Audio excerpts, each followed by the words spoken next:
You sensed it long before anyone ever explained it to you. Your life never unfolded like the lives around you. While others seemed to move smoothly from one milestone to the next, your path twisted, paused, and resisted prediction. You tried to follow the same formulas: study hard, work harder, be patient, but something always pulled you off the expected route. And deep down, a quiet question followed you everywhere. Why does my journey look so different? From an early age, you felt set apart, not celebrated, separated. You noticed things others ignored. You felt emotions more deeply. You asked questions no one wanted to answer. In your family, you may have been the one who carried emotional weight that wasn't yours to carry. In school or work, you may have been labeled too intense, too quiet, or too different. You learned quickly that blending in required shrinking, and you couldn't do it without losing yourself. This difference showed up in real, tangible ways. In your career, maybe you watched coworkers advance faster even though you were more capable. You stayed late, showed integrity, refused shortcuts, and still felt overlooked. Financially, you learned how to survive seasons of lack while others seemed to prosper effortlessly. You stretched paychecks, postponed dreams, and carried responsibilities silently. In relationships, you loved sincerely, but people often misunderstood your depth or left when things became real. None of this was accidental. Your delay was not neglect. Your struggle was not failure. You were being set apart. There were moments quiet, heavy moments when you wondered if God had forgotten you. Late nights when the house was silent, your phone untouched, your prayers feeling unanswered. Mornings when you woke up already tired, not from lack of sleep, but from carrying hope for too long. You questioned your worth. You questioned your direction. You questioned whether obedience was even worth it. Yet even in those moments, something kept you from quitting completely. Something held you steady when walking away would have been easier. That something was not your strength, it was God's intention. The Spirit spoke through the prophet Jeremiah. Chapter 1. Verse 5. Before I formed you in the womb, I knew you. Before you were born, I set you apart. I appointed you as a prophet to the nations. Read that slowly. Before effort, before failure, before comparison, before you were born. Your difference did not begin when life became difficult. It began before your first breath. God didn't react to who you became. He designed who you are. The isolation you feel now is not rejection, it is separation. And separation always comes before assignment. Think about your job again. You may feel confined, underused, even trapped. But what if this season is not about promotion but preparation? What if God is teaching you discipline, humility, and discernment so that when authority comes, it doesn't corrupt you? Some people rise fast and fall hard. You are being trained to rise and remain. Consider your finances. You learned patience through lack. You learned responsibility through delay. When provision comes, and it will, you won't worship money or fear losing it. You'll steward it. You'll build. You'll bless. Scarcity trained your hands for abundance. Even within your family, you might feel like the odd one out, the one who sees cycles and refuses to repeat them, the one who feels called to forgive when others hold grudges. That tension is not weakness, it is evidence that you were born to shift patterns, not inherit them. There is hope here, and it is not vague or distant. The hope is this: what feels like isolation now will become clarity. What feels like delay will become timing. What feels like being unseen will become unmistakable positioning. But here is the challenge you must face honestly. Will you trust who God says you are more than what your current circumstances suggest? Because the enemy doesn't need to destroy you, he only needs to convince you that you are ordinary. And you are not. You were known before you were formed. You were set apart before you were seen. Your path looks different because your destination is different. This is not the season to quit. This is not the season to compromise. This is the season to stand quietly, faithfully, and anchored, knowing that separation always precedes revelation. If this message reflects your journey, take a moment now. Like this message, share it with someone who has always felt different, and subscribe so you stay connected to what's coming next. And at the very end, as a simple act of agreement, write 15 in the comments, representing that you believe you were known and set apart before the beginning. You are not lost. You are not late. You are being revealed. There was a season when silence became your closest companion. Not because you chose it, but because life slowly removed the noise. Invitations stopped coming. Messages went unanswered. Rooms that once felt familiar began to feel distant. You didn't fall out with people dramatically, you simply faded from their daily awareness. And in that quiet, a painful thought surfaced. Why am I so alone? At first, you tried to fight it. You filled your schedule. You stayed busy. You distracted yourself with work, entertainment, responsibility, anything to avoid sitting with the stillness. But isolation has a way of catching up to you. Eventually, you found yourself alone anyway. Alone with your thoughts, alone with your questions, alone with parts of yourself you had never fully faced. This is where most people misunderstand what happened to you. They think isolation means something went wrong. They assume loneliness is failure. But what if isolation was not punishment but preparation? You were removed because you were too sensitive to survive constant noise, too discerning to be surrounded by chaos, too called to keep absorbing everyone else's emotions without breaking. God did not pull you away to weaken you. He pulled you away to train you. Think about your daily life during that season. Maybe you were working a job where conversations were shallow and connections felt empty. You did your tasks, went home, and sat in silence. Or perhaps you were unemployed for a while, watching days blur together while you wrestled with fear about the future. Financial pressure grew, but so did your awareness. You learned what truly mattered because everything unnecessary fell away. In your family, you may have felt emotionally alone even when surrounded by people. You were present, but not understood. You listened more than you spoke. You carried burdens quietly because explaining them felt exhausting. That loneliness sharpened your empathy. You now recognize pain in others without them saying a word. Isolation trained your discernment. When you are constantly surrounded by voices, it's hard to tell which ones are worth listening to. In solitude, you began to notice patterns. You saw who drained you and who strengthened you. You recognized which thoughts led to peace and which led to fear. You started hearing God not as noise, but as direction.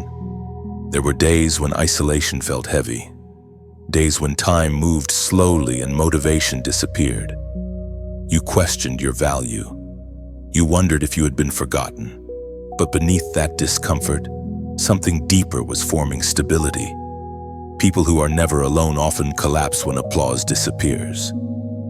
You learned how to stand without it. The Word of God declares in the book of Psalms, chapter 46, verse 10, "Be still and know that I am God." Stillness is not inactivity, it is alignment. In stillness, you learned patience. You learned how to sit with discomfort without numbing it. You learned how to pray without performing. You learned how to wait without quitting. These are not small lessons. They are rare. Consider how this changed you at work. You became less reactive. You observed before you spoke. You noticed motives behind words. while others rushed decisions. You learned to pause. That pause will protect you later when pressure is higher and consequences are heavier. Consider how it shaped your finances. In seasons of isolation, spending often decreased not because you had more, but because you wanted less. You learned restraint. You learned that peace costs less than status. That lesson will guard you when abundance arrives because you won't confuse wealth with worth. Even emotionally, isolation did something profound. You stopped outsourcing your identity to relationships. You learned who you are when no one is watching. You discovered your limits, your values, your convictions. You learned how to self-regulate instead of seeking constant reassurance. This is why God isolates those he plans to use deeply. Before Joseph stood before Pharaoh, he stood alone in a prison. Before Moses led a nation, he lived alone in the desert. Before David wore a crown, he guarded sheep in obscurity. Isolation is not the end of the story, it is the classroom. Yet here is where tension rises. Isolation can either refine you or harden you. It can teach you trust, or it can teach you bitterness. The difference lies in one honest decision. Will you let this season shape you, or will you resent it? Ask yourself this directly: who have you become in the quiet, more guarded or more grounded? Because what you carry out of isolation determines what you are trusted with next. There is hope here, and it is specific. The ability to be alone without being empty means you will never chase people for validation again. The capacity to hear God in silence means you won't panic when things go quiet in the future. The strength you built here will allow you to lead without needing approval. Isolation did not make you weaker, it made you clear. Soon, people will re-enter your life. Opportunities will return, noise will increase again. But you will not be the same person who entered this season. You will speak less, but with weight. You will choose carefully. You will move intentionally. And when others crumble in silence, you will remain steady because you were trained there. There is a particular kind of pain that does not come from enemies, but from people who once stood close to you. It cuts deeper because it arrives without warning. You expected resistance from strangers, but not distance from those who knew your story, shared your space, or spoke your name with familiarity. Yet again and again, your path has been marked by misunderstanding, quiet rejection, and sudden separation. At first, you tried to explain yourself. You adjusted your words, softened your tone, gave context, offered patience. You believed that clarity would bring connection. But the more you explained, the more misunderstood you became. Slowly, a hard truth emerged: being authentic does not guarantee being accepted. This tension showed up in ordinary places. At work, your consistency was mistaken for coldness. Your integrity made others uncomfortable. You refused shortcuts, refused gossip, refused to play politics, and suddenly you were no longer easy to deal with. You watched less capable voices gain influence because they said what people wanted to hear. And you learned something sobering: truth often walks alone before it is respected. In your family, the gap felt even heavier. You changed, but not everyone celebrated it. Your healing disrupted old dynamics. Your boundaries challenged long-standing expectations. You were no longer willing to carry guilt that wasn't yours, or remain silent to keep peace. So the distance grew. Not because you were wrong, but because your growth forced others to confront what they preferred to avoid. That kind of rejection makes you question yourself. It whispers that maybe you are too much, too serious, too different. It tempts you to shrink, to return to an earlier version of yourself that felt safer, quieter, more acceptable. And you stood at that crossroads more than once. Compromise offered relief, Alignment demanded courage. Misunderstanding is not proof that you are failing. Sometimes it is confirmation that you are no longer available for what once defined you. People often reject what they cannot control, categorize, or predict. And because your life no longer fits old patterns, it unsettles those who rely on them. The ancient words recorded in the Gospel of John, chapter 15, verse 18, still echo today: if the world hates you, keep in mind that it hated me first. This is not permission to become bitter. It is permission to stop explaining. Jesus spoke these words to steady hearts, not harden them. He was reminding you that rejection is not always a sign to retreat. Sometimes it is a sign you are walking in truth without dilution. Sometimes it means your presence exposes things others are not ready to face. Look at how this has shaped your daily decisions. You choose honesty even when silence would be easier. You choose consistency even when recognition is delayed. You show up with integrity when no one is clapping. Those choices have cost you relationships, but they have also preserved your soul. Financially, you may have walked away from opportunities that promised quick rewards at the expense of conscience. You watched others advance through compromise while you stayed behind. It felt unfair at the time, but shortcuts create fragile foundations. What you are building will last because it is clean. Emotionally, you stopped chasing approval from people who could not see you clearly. That withdrawal was painful. Loneliness settled in for a while, but you gained something invaluable: self-respect. You learned that belonging at the cost of truth is not belonging at all. Here is the hope that reframes everything. Rejection filters your path. It removes those who cannot walk with you into the weight of what's next. If everyone stayed, your assignment would crush the wrong people and confuse you. Not everyone who leaves is a loss. Some are protection, some are redirection, some are confirmation that your path is narrowing because it matters. Yet there is a decision you must keep making.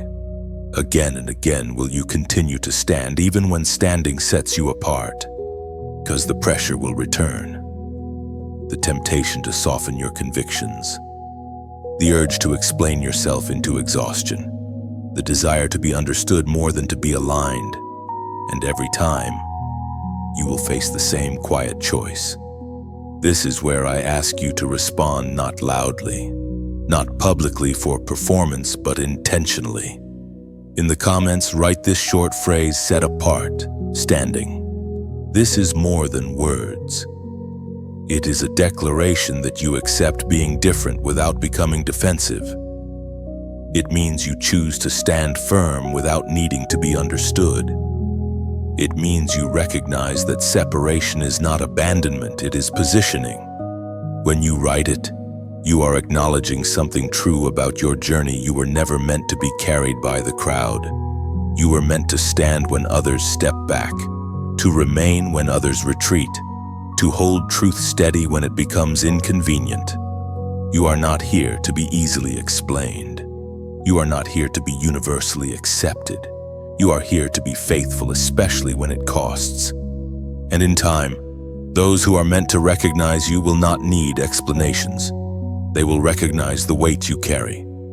There comes a point in your journey when the pain changes tone. It no longer feels chaotic, it feels concentrated and focused, almost intentional. This is the season many describe as being crushed. Everything tightens at once. Time feels heavier. Expectations increase. Progress becomes harder to measure. And the old question rises again, quietly but persistently. Why am I being crushed like this?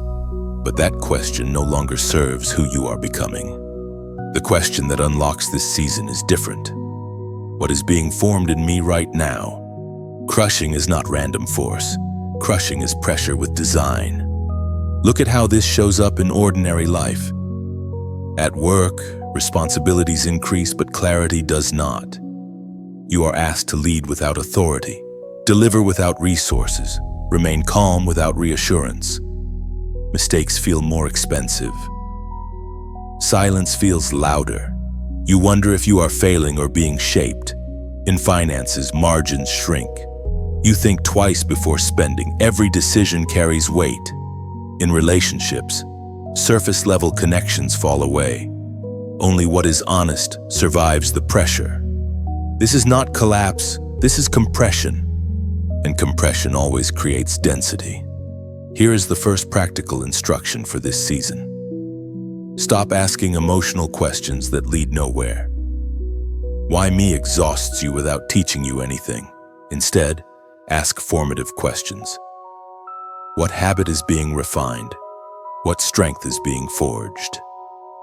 What dependency is being removed? For example, when work feels unbearable, don't only pray for escape. Ask what capacity is being stretched. Are you learning endurance, discernment, leadership under pressure? Crushing exposes gaps not to shame you, but to prepare you. Second instruction, simplify aggressively, but gently. Pressure reveals excess. Look at your weekly life. What drains energy but produces no fruit? Endless scrolling, conversations that stir resentment, commitments made out of guilt. Remove one thing, not dramatically, not angrily, but deliberately. Formation accelerates when distractions leave. Third instruction, change how you measure progress. In crushing seasons, growth happens inward before it appears outward. You may not see promotions, applause, or breakthroughs, but notice this. You respond slower. You listen longer. You recover faster. You choose peace more often. These are not small changes. They are evidence of formation. Even emotionally, something is different now. You don't spiral as quickly. You sit with discomfort longer. You pause before reacting. That restraint is not weakness. It is authority being built quietly. The apostle reminds us in his letter to the Corinthians, chapter 4, verse 17. For our light and momentary troubles are achieving for us an eternal glory that far outweighs them all. That word matters, achieving. Your pressure is accomplishing something, not wasting time, not punishing you. Achieving. Apply this understanding to your finances. Tight seasons teach precision. You plan instead of reacting. You distinguish wants from needs. This discipline will protect you later when provision increases, because abundance without restraint destroys many people. You are being trained to carry more without losing yourself.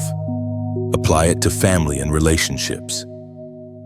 When tension rises, stop asking only who is wrong. Ask what boundary is being formed. What truth needs to be spoken calmly instead of swallowed silently. Crushing teaches you how to love without self-erasure. Here is another concrete practice. Rename the season. Stop calling it the worst year of my life. Call it the refining year, or the training ground. Language shapes perception. Perception shapes endurance. Another practice, anchor your days with one fixed point. Crushing becomes unbearable when everything feels unstable. Choose one non-negotiable: morning stillness, evening walks, journaling, prayer, silence. One small anchor restores internal order when external life feels tight. And the hardest instruction of all, do not rush the exit. Rushed escapes create unfinished formation. If you leave too early, you repeat the lesson later with more cost. Stay present. Stay teachable. Stay honest. Ask yourself directly, if this pressure were shaping strength instead of breaking you, how would you cooperate rather than resist? Hope here is not abstract. It is practical. Crushing produces clarity. Clarity produces authority. Authority produces peace. One day, you will recognize that the very pressure you resented removed what could not follow you forward. There is beauty forming, even if you can't see it yet. Crushing releases essence, Like oil pressed from olives, what emerges is concentrated, valuable, useful. Your compassion is deeper now. Your words carry weight. Your presence steadies rooms when others face pressure later. You will not offer empty encouragement, you will offer calm. That is formation. There is also a quiet invitation in this moment, not loud, not forced. An invitation to keep walking this path with intention, to stay close to voices that steady you when pressure tightens. If this message has been one of those steadying voices, treat it like a lamp you place on the road behind you, not for attention, but so someone else does not stumble where you once struggled. That is what it means to share. And if something within you whispered, "This is for me," leave a mark like a handprint on wet clay, a simple sign that this moment mattered, that you were present for it. That is what it means to like. Some journeys are not meant to be rushed through once. They are meant to be returned to, step by step, season by season. Subscribing is choosing to keep walking with a compass instead of guessing in the dark. No pressure, no performance, only alignment. Because crushing is not the end of you. It is the shaping of what cannot be shaken. Before anyone else understood what was coming, Noah did. There were no clouds gathering, no rain falling, no urgency shared by the people around him. Life went on as usual, markets open, families growing, routines repeating themselves. And in the middle of that normal world, Noah was given an instruction that made no sense to his generation: build an ark. Not after the flood, not when danger was obvious, but before anyone was ready to believe. Noah was not chosen because people agreed with him. He was chosen because he could obey without consensus. Day after day, he worked on something no one needed yet, preparing for a future no one could see. He endured questions, ridicule, and silence. He lived years ahead of his time, carrying a vision that isolated him from his present. That is where your story begins in this section, because you know what it feels like to live ahead of your environment. You've sensed it in your everyday life, at work. You prepare more than required. You think long-term while others focus on quick results. You speak about sustainability, integrity, and consequence while others laugh and chase what's trending. You are not pessimistic, you are perceptive. And perception often feels lonely before it feels valuable. In your finances, you plan while others spend. You save while others mock restraint. You decline opportunities that look profitable but feel unstable. People call you cautious, even fearful. But what they don't see is that you are building capacity for a future they haven't imagined yet. In your relationships, you may feel out of step as well. You want depth when others want convenience. You want commitment when others want options. You want honesty when others prefer comfort. So you slow down. You choose carefully. And sometimes, you walk alone. Noah knew this loneliness. He woke up every morning to the sound of hammers and disbelief. He obeyed God without applause. He kept building without proof. That kind of obedience reshapes a person. It moves you from needing validation to trusting instruction. According to what is revealed in the book of Genesis, chapter 6, verse 22, Noah did everything just as God commanded him. That sentence is quiet, but it is powerful. Everything, not what was convenient, not what was popular, everything. Now bring this into your real life. You've been sensing instructions that feel premature. You feel led to change direction before burnout forces you to. You feel prompted to let go of relationships before they turn toxic. You feel nudged to prepare emotionally, financially, spiritually for something that hasn't happened yet. And the hardest part, no one else sees it. They ask why you're being so serious, why you're changing, why you're preparing when nothing seems wrong, and you're tempted to explain, but deep down, You know explanation won't help. Obedience rarely makes sense until after the storm. Here is a practical truth for this season: preparation often looks like overreaction to those who lack foresight. But foresight is not fear, it is wisdom. Noah did not rush. He did not panic. He built steadily, consistently, faithfully.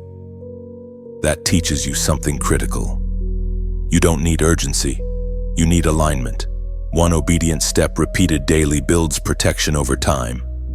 Think about how this applies to your work life. You are developing skills no one asked for yet. You are learning systems, leadership, emotional intelligence. It feels unnoticed now. But when conditions change, you will not scramble. You will step forward ready. Think about your inner life. You are healing patterns others ignore. You are confronting habits that once numbed you. You are choosing discipline where others choose denial. That internal arc will hold you steady when emotional storms arrive. There is also grief in this calling. Noah knew many people who would not enter the ark. You too are slowly realizing that not everyone will come with you into the next season. That realization hurts. But it does not mean you are heartless. It means you are honest. Here is the tension you must face. Will you keep building even if no one claps, joins, or understands? Because the temptation will come to slow down, to blend back in, to stop preparing just to feel normal again. But normal is not safe when seasons change. Obedience is, and here is the hope that grounds you when the rain finally came. Noah did not need to explain himself. The ark spoke for itself. Preparation always speaks eventually. Your obedience today is not just for you. It will shelter others later. Your discipline will become refuge. Your clarity will become guidance. People will come asking how you stayed steady, and you will remember these quiet days of unseen faithfulness. This is why you were asked to go first. Not because you are better, but because you were willing. So here is a simple, intentional response for this moment. In the comments, write the number 120, not randomly, symbolically. It represents long obedience, unseen preparation, and patience across years, like Noah building before the rain. Writing it is a way of saying, I will keep building even if no one understands yet. You are not late, you are early. And one day, what you built in faith will become safety not only for you, but for many. By now, you have noticed a pattern that cannot be ignored. Every time you move closer to clarity, resistance intensifies. Not random obstacles, but targeted pressure. Delays that arrive at critical moments.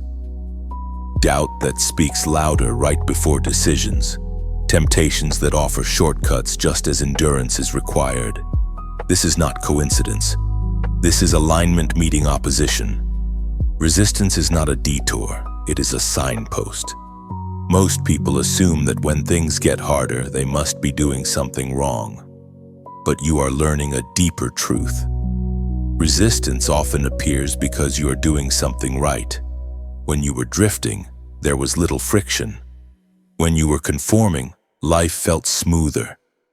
But the moment you began walking, deliberately choosing integrity, discipline, obedience, the pressure increased. This shows up in daily life in subtle ways. At work, new complications arise just as you gain momentum. Projects stall. Support weakens. You are tested not on skill, but on patience. In finances, unexpected expenses surface right when you start managing money wisely. In relationships, old wounds resurface when you finally commit to healthier boundaries. These are not signs to retreat. They are confirmations that something valuable is being protected. Resistance reveals direction. Think about it practically. You don't fight battles where nothing matters. Opposition only mobilizes when there is something at stake. The reason your progress is contested is because your growth threatens old patterns both within you and around you. Internally, resistance shows up as familiar thoughts trying to regain control. This is too hard. You're not ready. It would be easier to go back. These thoughts are not new. They are echoes of who you used to be. They rise when transformation becomes irreversible. Externally, resistance comes through distraction. Noise increases, people misunderstand you again. Opportunities that look good but feel off present themselves. These moments test discernment more than strength. This is where many people lose ground, not because they are weak, but because they misinterpret resistance as rejection. But resistance is not rejection, it is refinement. The ancient words recorded in the letter of James, chapter 1, verse 12. Speak directly into this moment. Blessed is the one who perseveres under trial, because, having stood the test, that person will receive the crown of life that the Lord has promised to those who love him. Notice what comes after perseverance: not relief, but reward; not escape, but authority. Now apply this to your everyday reality. When work feels unfair, resistance is training your consistency. When finances feel tight again, resistance is testing whether discipline is temporary or permanent. When loneliness resurfaces, resistance is checking whether your identity still depends on external validation. Each time, you are being asked the same question in different forms. Will you hold your ground without needing immediate results? Because resistance exposes intention. People who are casually interested quit when pressure rises. People who are committed adapt, endure, and grow. You are not fighting resistance the same way you used to. That matters. You no longer panic immediately. You pause. You evaluate. You respond instead of react. That shift alone proves that you are not who you were a year ago. Even your temptations have changed. You are no longer tempted by obvious distractions. You are tempted by almost right options. Things that look productive but pull you slightly off course. This is a sign of progress. The closer you get to purpose, the subtler the resistance becomes. Here is a grounded truth you need to hear. Not every closed door is an attack, but every sustained opposition deserves discernment, not fear. Some doors close to redirect, others resist to test resolve. Wisdom is knowing the difference, and wisdom grows only through experience you are actively gaining now. Consider your emotional life. Resistance appears when old coping mechanisms stop working. You can no longer numb discomfort the way you used to. You can no longer ignore convictions. That discomfort is growth. It means your standards have changed. Your tolerance for misalignment is lower. This is uncomfortable, but it is clean.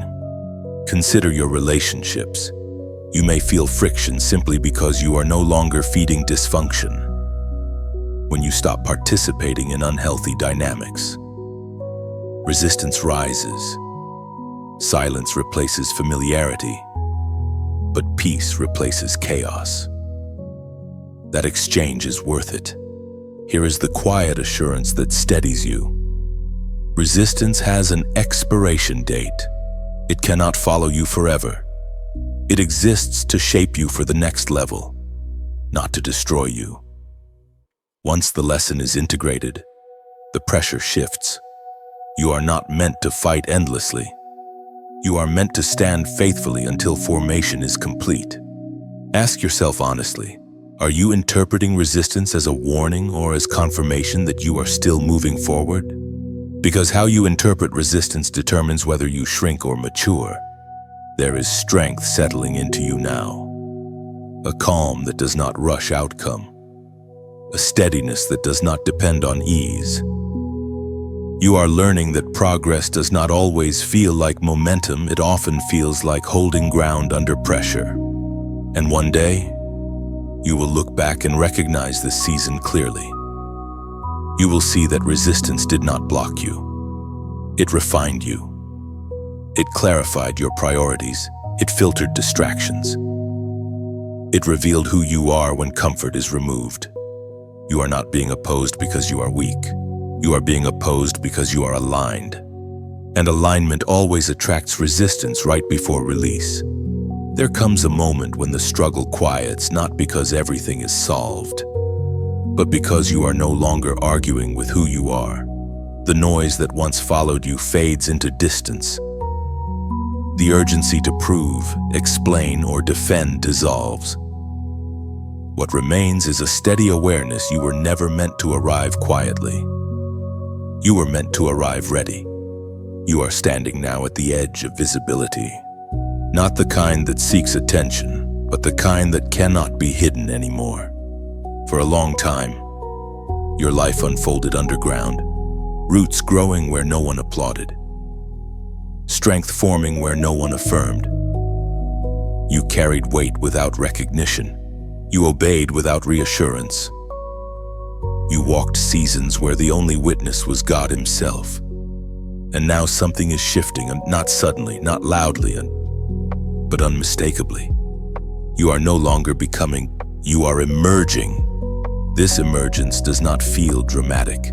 It feels sober, grounded, clear. You no longer crave platforms, you carry presence. You no longer chase opportunities, you recognize timing. You no longer ask for permission, you move with discernment. This is what maturity feels like. Your daily life reflects it. At work, people begin to listen differently. Not because you demand attention, but because your words carry weight.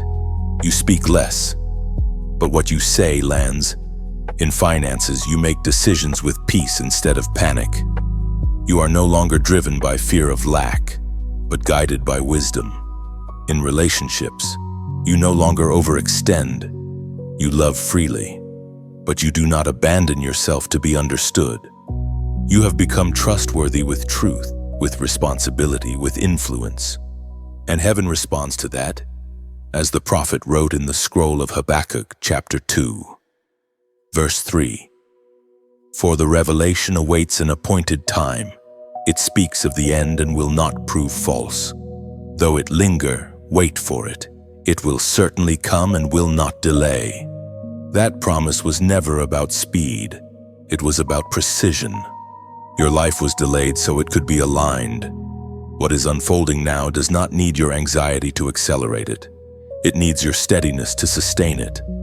Here is the truth that settles everything. You are not stepping into a spotlight, you are stepping into responsibility.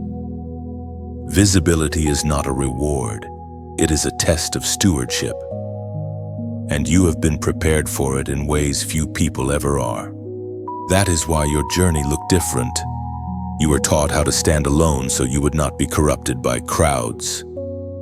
You were trained in silence so you would not be addicted to noise. You were shaped under pressure so you would not collapse under honor. And now you are trusted. This does not mean life will be effortless. It means you will be anchored. Storms may still come, but they will not disorient you. Opposition may still appear, but it will not confuse you. You know who you are now. And that knowledge cannot be taken. Here is a question worth answering honestly. What kind of presence do you carry into rooms now restless or rooted? Because people will feel it. They may not understand it, but they will sense it. Calm recognizes calm. Depth recognizes depth. And those who are searching for stability will be drawn to what you carry not because you advertise it, but because it is real. There is something beautiful about this stage. You no longer rush outcomes. You no longer force doors. You simply walk. And what is meant to open opens. What is not falls away without drama. And in this moment, there is a gentle invitation, not an obligation, not a demand, an invitation. If these words have settled in you, seal the moment like pressing wax onto a letter, a quiet mark that says, "This reached me." That is what it means to like. If you sense this message could steady someone else, pass it the way travelers pass water in the desert without noise, without credit, simply because you recognize thirst when you see it. That is what it means to share. And if you choose to remain close to this path, return like a watchman who knows where the light comes from, not for entertainment, but to stay aligned when darkness shifts. That is what it means to subscribe. No demand, no persuasion, only recognition. You are not becoming visible to be admired. You are becoming visible to be useful. You are not stepping forward to be exalted. You are stepping forward to serve with clarity. And this is the quiet triumph of the chosen, not that they are seen, but that they are ready when they are. You step into this next season without urgency, without fear, without needing to announce yourself. What you carry will speak before you do. Wisdom will guide your timing. Restraint will protect your authority. And when doors open, you will walk through them calmly, knowing you were prepared long before they appeared. Those who meet you will sense something steady, something rare. Not arrogance, not hesitation, clarity. You will recognize moments meant for action and moments meant for silence. This balance will keep you grounded as influence grows. You will lead without noise, serve without ego, and leave impact without needing credit. You do not need to decide everything right now. Some words are not meant to be acted on immediately, only carried for a while, like seeds resting in the soil before the season turns. Let what resonated stay with you. Let it surface again when life presses, when choices feel unclear, when silence returns. What is true will remember you even when you are not thinking about it. If this message proved useful, you may feel a quiet pull to let it travel beyond you, to place it gently into someone else's hands. Not as advice, not as correction, but as companionship. Sharing, in that sense, is not about spreading information. It is about recognizing yourself in another and offering them something that once steadied you. There is no obligation in that, only awareness. And if you choose not to share, that is just as honest. You are allowed to keep what touched you. You are allowed to guard what feels personal, sacred, unfinished. Not every truth needs an audience. Some truths need time. They need to settle, to be tested by ordinary days, to grow roots before they can be named. Carry forward what aligned, release what did not. Trust your discernment enough to know the difference. There will be moments later, unexpected ones, when a phrase returns, when a perspective shifts how you respond, when a memory of this message offers steadiness rather than answers. That is enough. Influence does not always move outward. Sometimes it moves inward, quietly rearranging how you stand in the world. So leave this space without pressure, without expectation, simply aware. If something here helped you see more clearly, you will know what to do with it. If something here stayed with you, it will surface when needed. And if nothing else, remember this: your journey does not need to be justified. It only needs to be lived honestly, patiently, and in your own time.